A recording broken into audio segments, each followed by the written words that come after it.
എങ്ങനെയുണ്ട് സുമതി വളവ് എങ്ങനെയുണ്ട്?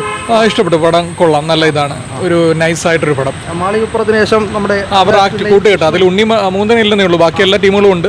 അതായത് തിരക്കഥ വിജയം ആവർത്തിക്കണം. ആവർത്തിക്കും. നല്ലൊരു പടം, ധൈര്യമായിട്ട് മേക്കിംഗ് ഒക്കെ എങ്ങനെയുണ്ടായിരുന്നു? കൊള്ളാം. അത്യാവശ്യം നമുക്ക് നല്ലൊരു എഫക്റ്റ് ആൻഡ് പേടിപ്പെടുത്താനൊക്കെയുള്ള അത്യാവശ്യ സമയങ്ങൾ എന്ന് വെച്ചാൽ ആദ്യം തൊട്ടല്ല, അതായത് നമ്മൾ ഒരു കൃത്യമായ ഒരു ടൈമിങ്ങിൽ സത്യമായിട്ട് നമ്മളിത് ചെറുതായിട്ടൊന്ന് ഞെട്ടിക്കും, പേടിപ്പിക്കും, പേടിപ്പിക്കുന്നുണ്ടല്ലേ? ഈ ഇപ്പോഴത്തെ കാലത്ത് ഒരു കഥയൊക്കെ ഇത് ഇപ്പോഴത്തെ കാലം പഴയ കാലഘട്ടത്തിലേക്കാണ് കൊണ്ടുവന്നത്. പഴയ കാലഘട്ടത്തെ നമ്മുടെ വീഡിയോ കാസറ്റ് കാലഘട്ടം, പിന്നെ പഴയ തിയേറ്റർ ഓലമേഞ്ഞ പഴയ ഓലപ്പുഴ ആ കാലഘട്ടത്തിലോട്ട് പോകും. അതെ അതായത് നമ്മുടെ ഈ സുമതി വളവ് എന്ന് പറയുന്നത് തിരുവനന്തപുരം ബേസിട്ടാണെങ്കിലും ഇത് നമ്മുടെ ചുറ്റുവട്ടം, അതായത് കൊല്ലം ജില്ലയുടെ കിഴക്കൻ മലയോര മേഖലകളുമായി ബന്ധപ്പെട്ട ഒരു സ്ഥലത്തിലുണ്ടാകുന്ന കുറച്ചധികം കാര്യങ്ങൾ. അതിൽ കല്ലേലി വരുന്നുണ്ട്, കുളത്തുപുഴ ഡിവിഷൻ വരുന്നുണ്ട്, അങ്ങനെ കുറച്ച് അതെല്ലാം കാണിക്കുന്നുണ്ട്.